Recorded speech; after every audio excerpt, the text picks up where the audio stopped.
আসসালামু আলাইকুম। প্রথমে আমি মুরগির মাংস দিয়ে খুব সহজে কিভাবে বিরিয়ানি রান্না করা যায় আজকে আপনাদেরকে সেই প্রসেসটাই দেখাবো।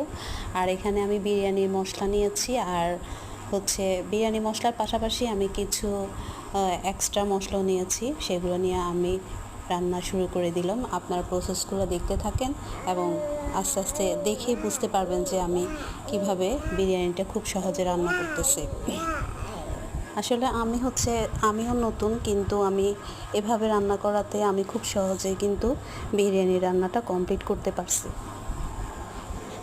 বিরিয়ানি মশলা থাকাতেই খুব সহজে কিন্তু বিরিয়ানি রান্না করা যায়।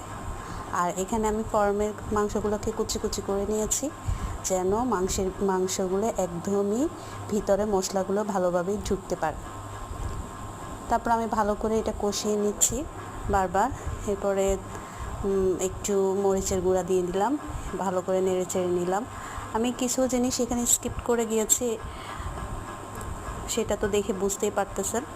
তো এখানে মাংসের যে ঝোলগুলো ছিল ওগুলোর মধ্যে আমি পোলাওটা দিয়ে দিলাম।